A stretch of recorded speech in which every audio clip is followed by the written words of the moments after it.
doma, že tam nepojede, tak tam má Davida a že nemají co jíst, takže prý jako zmizela a ona jí teď nesla, ještě jak jsem s ní mluvila, tak jim nesla řízky a bramborovou kaši.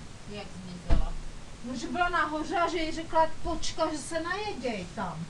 A ona, že se sebrala a šla dolů, jako uražená. No právě, já říkám, mámu, ona nechce, ona nejí, jako mě přijde, že hubne. Jestli ona schválně nejí, nebo... A ona tam zazvonila a Davidek to převzal, ty řízky, víš? Tak to víš, že měl hlad asi. A ona, že já nic nechci, já jsem ji tam slyšela, víš? Nemáš to nosit. No, máš tady flek. No, mi dáš mi. Já mám chuť na něco. Čekárny 5 oken od Pávkový. A mě to svítilo do očí, víš, co to bylo tak hnusný. Já jsem kontrolovala čmouhy. My jsme měli na domu vlastně takové parádní a ty nasazovací chrupiny. A to se jenom rozmočí celý. A jenom tou stěrkou a pak doleští, strašně rychle, hned. Tam je žápady, A rámy? A rámy, no, a zvenku. Já jsem naskvaknala, že v zubní laboratoře jsem nabila okno. A teď oni tam všude, víš co, ty věci, a já jsem tam měla podlízat takovou jakoby lampu. A to je nad odpeny, když se koukneš, úplně vrchní okno. A já jsem otevřela. Jsem viděl, že mě tam dělají blbě vejšky, já jsem měla strach, abych nevypadla. Ale hovno, ale jsem fakt měla strach o sebe, a říkala, že to tady nemůžu dělat. Ty koko, já jsem z toho měla depku tak. Radka strašně děkovala, když já si nezasloužím, a já říkám, že mě řetně z toho vidí. A tak kolik jsi pomila? No dělali jsme do jedný, no. Já nevím, tak v čekárně 4 okna, u Pávkovej 2 okna, nahoře balkon, okno, ale ještě jedno okno. A já říkám, ty vole, já jsem brzda, že nemůžeš uspíš. Marta dveře dole, tam mě zavolala, ještě půjdeme tu rohošku, jak vejde do polikliniky. Ta brutální rohoška gumová, a ona půjdeme to na akční, víš co, tam si Radce dělat samou radost jenom, ty vogo. To jsme nesli, ona prý od roku 2010, že nebyla klepaná. Tak a ona mě řekne, no a to zatím jsme tu když taky vyklep, tak já před poliklinikou tu gumovou ty vole hajtru, z toho lítalo bordelu jako prase. No, ona mě ještě zapojí, jo.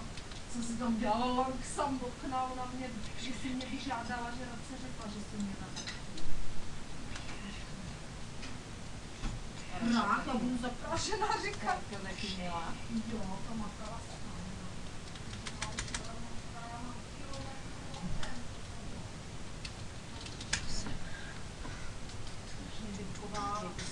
Ona si chtěla počívat odbát peníze, aby mě mohla vyplatit, aby mě nedala.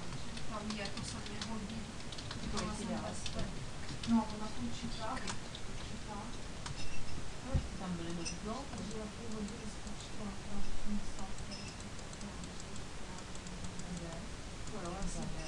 Já jsem říkala, Martě, já myslím, že dostanu míň, a ona, ne, to ona dává ty.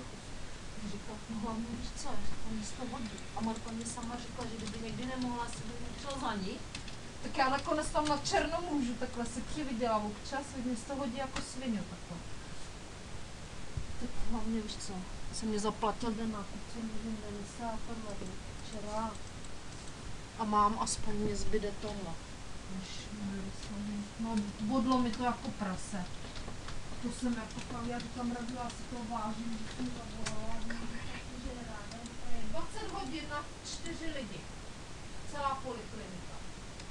My jsme to měli za 4 hodiny a že nebylo ve 2 za 4 hodiny večer. To byla ráda. To jsem dělala pohodila. Já jsem byla na to kafe. A to jsem ještě udělala kafe, a můžu to asi stát. Mareček krápal ty do, když jsme odešli. No, to vyšlo nějakých 380 něco, ale na páně, takže jsem ti dám drobný.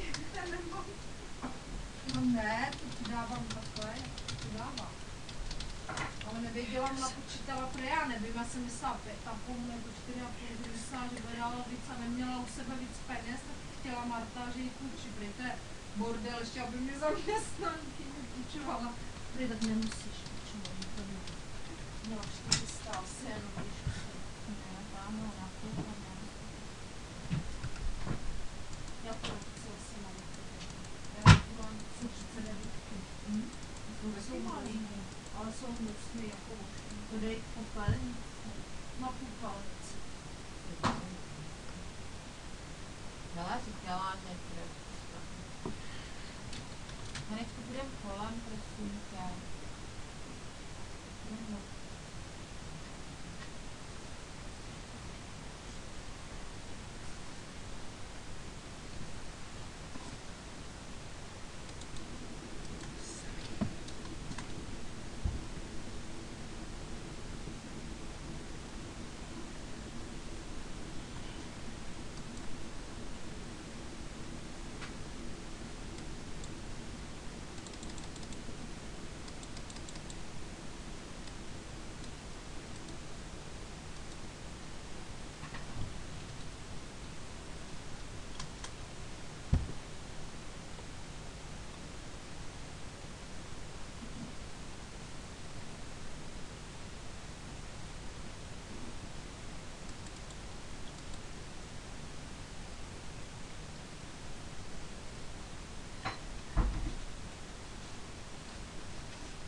Máte tu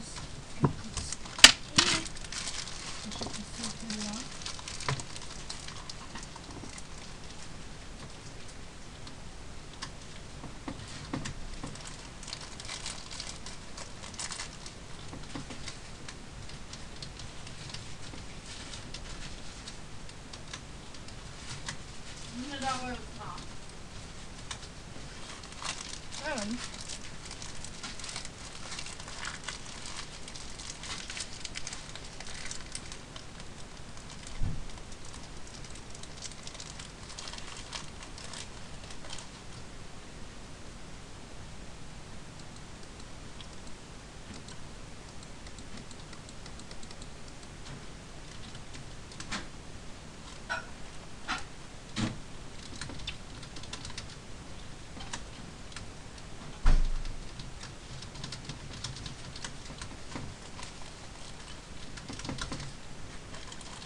No, ne, divokou.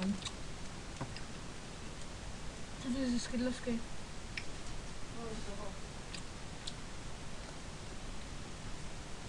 Co? Byl toho. A jak se jmenuje?